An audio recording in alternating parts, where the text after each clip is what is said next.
Welcome to Fundraising is Funny. I'm Lynn Wester. And I'm Clay Buck. Join us to share in laughter and stories as we take a lighthearted look at the profession that we love so much, fundraising. Because sometimes we just have to laugh at ourselves. Laughter through tears is my favorite emotion. Take a moment, take a listen. Hey, this could even be called self-care. Bring your favorite beverage and a yummy snack. In reality, we're here to deliver on our promise. We're going to make you laugh or cringe. And if you learn something too, bonus. See, we're serious fundraisers. We believe in this work, but we also know we do some really ridiculous things all in the name of raising a dollar. Maybe if we laugh at and with them and at ourselves, we can bring a little joy to everybody in our sector. Now, don't worry. In that pursuit of joy, we won't name names, but the stories we share are 100% real life in the world of nonprofit fundraising. Because, come on, fundraising is funny. Hey, Lynn. Hey, Clay. What's going on? Oh, so much going on in the world today. Is there? I don't know. It seems kind of quiet. So let me read you, speaking of going on, can I read you something? Of course. Okay, you ready? Hooked on phonics. Now, let's just preface it like we are not a political podcast. No, we're not taking sides. This is legit. Okay, anyway. All right. You ready? Yeah. Commie losers across the country have invaded college campuses to make dumb demands of weak university administrators. But amidst the chaos, the screaming, the anti-Semitism, the hatred of faith and flag, stood a platoon of American heroes, armored in vineyard vines in Patagonia, fueled by Zen and White Claws. These triumphant Bohemians protected Old Glory from the unwashed Marxist horde, laughing at their shrieks and wails and shielding the Stars and Stripes from Soviet missiles. These boys, men of the University of North Carolina fraternities gave the best to America, and now they deserve the best. Help us raise funds to throw these frats the party they deserve, a party worthy of the boat-shoed proletariat who did their country proud.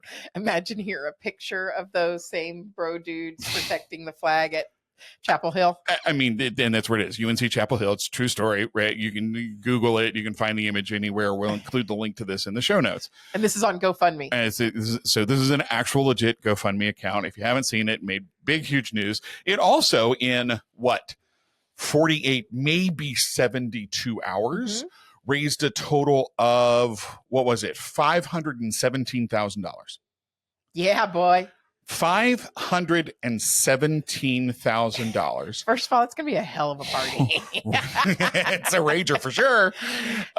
It is a rager for sure. It's stunning, right? Can you imagine their poor annual fund people? Right. Like, oh. Right. But you know me and the maths. How many people donated? 15,849. Wow. 15,849. First of all, yes. Great creative writing, right? And I want to be clear. Clay and I are not condoning throwing a rager. No. We're not condoning flag. We're not taking a position on any of this. But the writing alone, when they say they're fueled by Zen, meaning Zinfandel and White Claw. I mean, I'm sorry, boat-shoed proletariat. You're talking about a guy who grew up in the late 80s with my feathered hair and my sockless Sebago, right? Remember? Yeah, what were those things with the coil ties? Yeah. Oh, man. Yeah. I mean, whoever wrote this, obviously. Clearly followed a brand guide of an institution. Oh, yes, absolutely. Followed the brand guide. The logo is spot on. The image clearly has been vetted and is absolutely the highest quality. Absolutely approved by marketing, communications, and certainly I'm sure went to the board for approval as well. Now, I didn't hear the mission statement of the organization or who the CEO no, is. This is true. This is true. Who we're supporting. What's the impact? Can you tell me drunkenness, obviously. Can you tell me the what percentage goes to overhead? Well, that's just it. Before I make my anonymous $500. If you scroll down a bit, it does say, the actual keg costs this amount and the taps cost that amount and delivery will cost this amount. So only, 2 cents out of your dollars actually going to actual beer. Drunkenness. Now, have we vetted and made sure all of the young bros in the photo are above the age of 21 so that drinking would be appropriate for them? And also, are they representative of all cultures and appropriateness? No.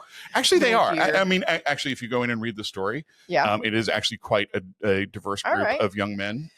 So they shut down the fundraiser. That is the truth of the background, right? Yeah, they shut down the the fundraiser at $516,000. I think that'll throw. I think that'll be good. It's either one donor event or. Okay, and they have updated this. There are updates from the organizers, and as I understand it, again, we'll include the links in the show note.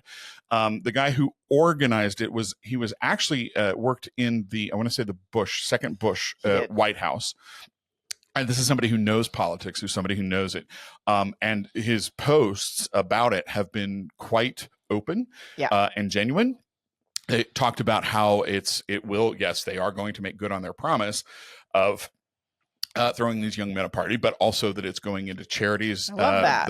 All fraternities, all Greek organizations, both have at the house level and at the national level, usually for a charity or a foundation that supports things. So they also raise money on behalf of charities. They do, right. You know, if you think about university fundraising, some of our strongest donors are those that participate in Greek life because they're taught about giving and philanthropy. So you've got 15,000 donors. What was the biggest gift? Like one single gift? It was $10,600. Good grief.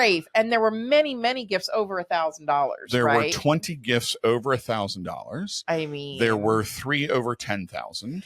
There were 2 at 5,000. There's one, and his name is, and I know it's a fake name, but Mortimer Grumple Pony. It's my drag name. Yeah. I'm here for it. Mortimer Grumple Pony is who I'm here for. Right.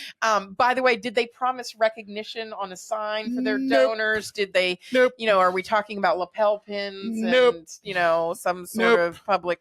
No. And, the ease at which they threw up this campaign is, this is the power of GoFundMe. This is why when people say, oh, the sky is falling, people aren't giving to charities. No, but people are generous. Well, so this is the thing. Okay, so two key points to that. First, $517,000 from 15,849 donors. That is an average gift of $33. Nerd out on that, dude. It does include the outliers. No mailing. With no mailing, no email campaign, just... I do acquisition all the time. I do retention all the time. I cannot tell you. I cannot point to an acquisition campaign that would get 16,000 donors at an average gift of, what did I say, $33? The only one I've ever heard of, and of course, because we worked on it together, is a disaster fundraising. Right. Maui Strong, our friends there. But no, this is unheard of. And, say what you want about the cause, say what you want about the party, say what you want about all the things. And I know a lot of people have opinions. What it doesn't do is get hung up on all the things in fundraising that we stumble over all the time. I think there's one key truth that we have to admit here. Yeah. Regardless of where you land on any spectrum, on a political spectrum, on bare feet and shoes or not bare feet and shoes, a faith spectrum, any of that, vineyard vines or Patagonia. One of the things we have to acknowledge that in our sector, there are people in organizations raising money for issues and causes that we don't agree with. Oh, yeah. And they don't agree with us. Like, I'm not sure the wombats need rescuing. Right, exactly. But here's... Not everybody's going to love you. Everybody's going to love you. Well, and suddenly I'm all... agree with you, but I'm not everybody's cup of tea, but I'm somebody's shot of tequila. I like that. Yes. See, I went to show tunes because I'm over here all dream girls going, and you're gonna love me. I don't need you to love me. I was so funny. I was with a group of professionals today, and she said, my therapist said that it's none of my business what other people think of me, and I was like, oh, but I want to know. Here's the interesting thing about this and fundraising in our industry and everything is, and this is something you and I say repeatedly, but I especially say it in speeches all the time. Fundraising is 90% emotional. 10% rational. And what the author of this did in order to raise money was tap into emotion. Sure. And what many of us in nonprofit world are afraid to do is get emotional. Let's get emotional. That's, I think, the major lesson to learn from this. I can get anybody hyped up about anything. Set aside the politics. Did you know that Oreos are actually vegan? Yes. That's an emotional statement for some people. Right? Like, you know what? I'll tell you, you want to start a fundraiser right now? You start a GoFundMe and I'll start a GoFundMe. You'd be anti-Oxford comma. I'll be pro-Oxford comma. And watch the money pour in. No, 100%. Like we could post it on our LinkedIn and raise 10 grand by the end of the day. But here's the thing. This exact example, okay? Yeah. Like be critical for a moment. Mm-hmm. And I keep underscoring that because I want to acknowledge I understand the heated background of this topic. It is huge. It is part of the national dialogue. There is a lot of emotion behind it. I don't even want to wade into why they were having to do what they were having to do on a campus. And I'm not. And I also understand that there can be some reaction to, and I'm gonna talk about this too. There's some reaction to, well, they're raising money. You know, these people are giving money to beer. They should be giving it to something that matters. But that's exactly the point. But you know what? That's precisely my point. Beer matters. Well, right. I'm gonna push back and say yes, and as we do, right, right. And that is that I had a wonder. You and I both attended Southeastern Conference traditional Power 5 schools in neighboring states, rivals. Beer was part of my experience. Whether it was beer, whether it was Jim Beam, whether it was, enjoying myself was part of the student experience. When I moved to the Midwest and then subsequently out, so I moved to the Midwest and then I moved to the West Coast. Right. You can't accurately convey, especially, I don't know if I assume it's still true, but bro culture, frat culture, that's what I grew up in. I was a fraternity boy. That's what you did, right? Well, like it's what it was expected of right. you. And even if you're not a part of Greek life, right?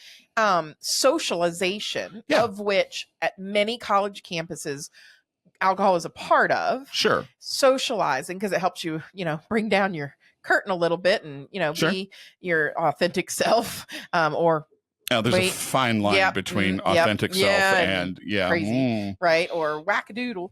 But here's what I'm saying. That's part of the social fabric of a university. Sure. There's not a single university that can say none of our students have ever touched alcohol. They've never touched a recreational drug. They've never had fun. No, there are many. Well, not one that I want to go to. Well, and again, everybody has their faith backgrounds and their beliefs. I learned more outside the classroom some days. Sure. Than I did inside the classroom. Sure. And I got a great education. I love my alma mater. And so it's not just about the beer or throwing them a party, or it's about that people had an emotion. So exactly. Exactly. And if you do read the comments in the GoFundMe, there are a lot of heated comments. There's a lot of emotion around the comments. A lot of people really making some very strong statements. So it hits people in their emotional, in their feels. It hits people in their feels. Do you remember Rage donating in 2016 very much through 18, sure. 19, 20, 20? Sure. But I think those are the things that make this so tremendously successful. One, it's not all formalized. There's no logo. There's no branding. It's tongue in cheek. It's grassroots fundraising. Hey, I care about this. You should too. It is clever writing. Oh, it's good writing. It's incredibly clever. It's very emotive. It's very short. It's very direct. It's to the point. If you close your eyes and just read it. Exactly. Right. Now, I read it as tongue in cheek, heavily sarcasm. I understand others don't. You and I are sarcasts. Right. We are. Right. So I get that, it can be misinterpreted. Sure. But it's short, it's direct, it's funny, it's evocative. You know what it is? It's fast, it's frictionless is what it is. It makes me hungry. Pretzels. With beer. I hope that there's going to be beer snacks. You know what? Let's take a snack break. Snack break. We'll reconsider some of these things because I also have another good little nugget to bring up. Ooh, nuggets. Ooh. Like pretzel coated chicken nuggets to my beer with honey mustard. And You're on ranch. I'm Southern. You're on. Okay. We'll be back. How was your ranch? Ranch. That was very. That was very. Yeah, that was very. What's his? No. I was thinking from Little Mermaid. Sebastian. No. Zut, I missed one. Yeah, Sebastian. Les poissons. How I love les poissons. Wow. I know. That's a lot. See? All that from some nugs. And if you don't want chicken nuggets, you can have substitute chick apostrophe-N nugs.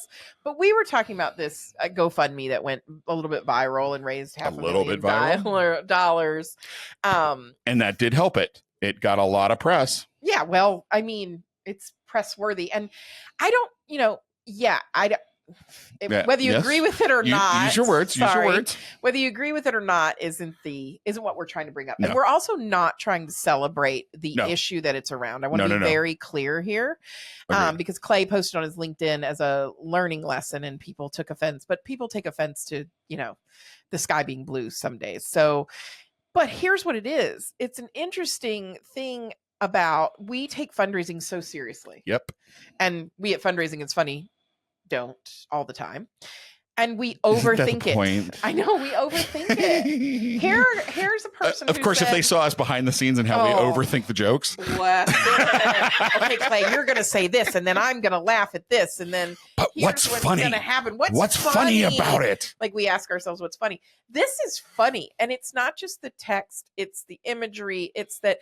You know what? What do you do to repay someone? You buy them a coffee. Well, if you're a college dude, you buy them a beer. Like, right. They didn't get into the complexities of how the beer is going to be distributed, and will there be an equity plan, and how are we going to retain our beer donors? But here's the thing, but you make such a good point that I actually really hadn't thought of until you say this. Right, the whole message in the GoFundMe is about. Okay, so yes, it makes some comments, right? But the whole point is, let's help us raise funds to throw these frats the party they deserve. The guys, they just want to throw them a party. And yes, in the background they reference some of it, but it is not about. It is the fundraiser is not about the cause, the situation, the thing that is behind it. It is about give them beer, right? Throw them a party. It's what the donors have assigned to it. It's what people reacted to. That to me is what's so much strength of this message too, is it left so much open. It was engaging enough to bring me in, but then I get to put myself into it. Yeah. And it doesn't say, now let's sit on a committee and figure out how to throw them a party and what vendors and what beer we should serve. I will tell you, it reminds me a lot of when you and I have the good fortune of meeting people who start nonprofits because they want to do something nice, or because somebody. So I'll give you an example. There's a nonprofit that I know about that a woman started because her mom was going to chemo treatments, and you sit in these chairs and you're in this room with 40 other people getting infusions. And I know somebody going through that right now, and all her charity does, and I say that all her charity does, her charity has people make beautiful, comfy, yummy blankets. Yeah, sweet. So that people going through chemo have something cuddly to sit in their chair for 8 hours with, right? I love that. That is, you can picture it. You can feel it. You can feel the warmth of the blanket around you in a cold clinical setting. Sure. Right? Like you can imagine what that's like. You would want your family member to have a blanket. Sure. But it's not. And we're trying to cure cancer, and we're trying to do this, and we're trying to do that. Keep somebody warm. Just keep them warm. Keep somebody warm. Just keep somebody warm. Buy a bro a beer. Like, why are sometimes the simplest, okay, so let's take this to our friends at Charity Water, which again, I love to rock the boat, right? Or shake the snow globe. People criticize Charity Water. What they're trying to do is put clean water in people's hands. Yeah, yes. It's very simple and very direct. And what they do so brilliantly well, because you and I are both members of the spring. Thank you. Because I said well, and then it was spring. And then anyway, the well is the other one. The well. No, the well is the people that cover the overhead. Right. Now, look, there's the whole. We're not getting into that. A whole lot of it, right? But the message is simple: build wells, bring water, bring water, not to cure malaria, not to solve the AIDS epidemic, not to solve hunger, just so that people can have clean water, and then they get to make choices of what they do with it. 100%. Which gives them dignity. Right. We're not dictating, but here's clean water and you have to wash your feet twice a day with it. Well, right. And they're not even putting all of that in the messing. Nope. That's what works. Bringing to it. Now, he didn't put that in the messaging here. No, he didn't. We do know. We do know from testing, from years of doing, this is not sustainable. Oh, no. It's not sustainable. It's a one and done. Exactly. If you did this kind of messaging with your nonprofit all the time, that's when we get quote unquote donor fatigue, which is a whole other phrase that just sends me up a wall. Neither was the ice bucket challenge. Well, right. Precisely. And look what our industry tried to do to the ice bucket challenge. We industrialized it. Tried to, everybody was like, what's the next ice bucket challenge?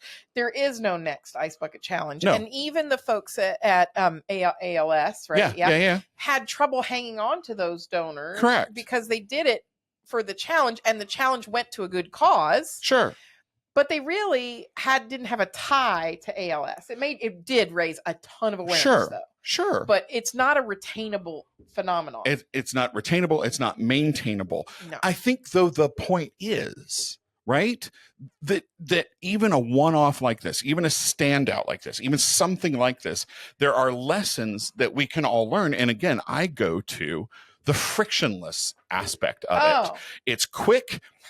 It's easy. The message is direct and clear, and it's on a platform. They also didn't ask me 10,000 questions, and they took Apple Pay. They took, they're like, got any Venmo? They take it all. No, Meanwhile, right. Exactly. We're like, have you placed us in your will? What's your street and mailing address? Right. How did you hear about us? Who cares? Right. Take my money, you fools. Right. Well, right.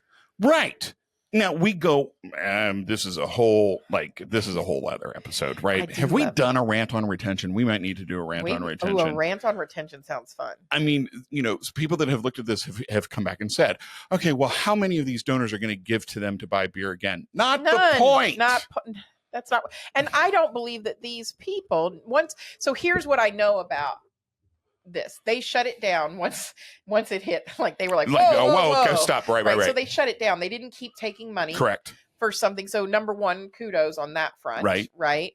But they aren't looking for a repeat gift. They aren't looking to have a rager every 3 months. But I'm willing to bet. I am willing to bet if they had asked that, people would have given. Some percentage of them would have said, sure, I'll throw them a sign up monthly. Absolutely. I'll be a monthly rager. 100%. Right. Do I get a beer cap as a lapel pin? Oh, I want one. I know you do, because you like lapel pins. I do love my lapel pins. I just want a beer. I still have my fraternity lapel pin. And what is the stewardship on that? Is that like you get to have a beer over I am Zoom? Also willing to bet that some percentage of these donors, if somebody followed up with these donors and said, hey, you were a part of the Rager of the Century. We'd like to invite you back to, do this or to do that. I'm willing to bet that some percentage of them would do it. So if I'm a savvy person, and, I know some folks at Chapel Hill, they're wonderful people, right. But this is also about student life. Sure. If we think about what this boils down to, we're going to try to make you care about resources in the chemistry classroom or, things like that. And this is saying, you know what, these guys did a nice thing. Yeah. They did a good deed, and we're rewarding a good deed. They didn't do it. Also, I think the interesting thing here is, of course, they were caught in a random act of goodness. They did not do this for their own celebrity. They did not do this because they knew that they would get a rager out of it. Sure. Right? Sure. So I love that. The unseen. Sure. Well, okay. So, but how do we tie that to, people conducting programs, our program staff, our faculty, et cetera, right? The people that are doing the work of the charity, the charities that we support, the charities that we raise money for. Because it's not just this work that's visible. So to me, I would run a campaign. Right. All around. It's not what Linda does during the day to help kids living in foster care. It's all the things you don't see Linda do. See, that's lovely. Right. So here's Linda. She's the social worker. She comes alongside children in foster care. I'm just giving an example that I know well. And here's her job. And she works on this many cases a day, and she helps this many families. What you don't see is that every time Linda's at the grocery store, she buys extra gift cards. Do you know what I mean? Sure. She uses coupons and does this so that she can give those gift cards to what are the things that Linda's doing that nobody's seeing? So when you read the comments in this GoFundMe, a lot of the comments are around around the situation behind what happened. The ask in the fundraiser Nothing to do is with it. these boys, no, men of the UNC frats gave the best to America, and now they deserve the A best. little over exaggerating, by the way. I mean, gave if the best to yeah, America. you're right. Yeah, They held a flag up off the ground. yeah. Thanks, Bryce. Still, Right. I mean, but to a lot of people, that that's connection, a value. right? So the case, the thing that people are reacting to is behind that. The ask is about the people doing the thing. Yeah. And I don't know that we do that enough. I agree with I don't know that we do that enough, that we talk about our program people, our faculty, our staff, the folks that are digging the wells, that when you're making a gift, you're making them possible. You're standing with them. This is a great point, and a good one to close out on as our punchline goes is, we can get wrapped up in everything in fundraising, but it's like the little distended belly African kid. We show that picture, not the person handing them food. Oh, yeah. And this might be another episode, but if we think about World Central Kitchen and how they lost some of their volunteers, sure, right? Like, now it made you think about the people delivering the aid wherever it is in the world, right? So are we talking enough about those people that are actually running those programs? All this to say, Clay, what's the punchline? First of all, find humor and emotion in the everyday.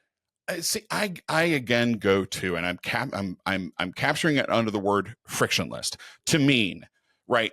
Easy, humorous. It does not all brand. It's just language, right? It's just the truth. Say the truest thing that you can.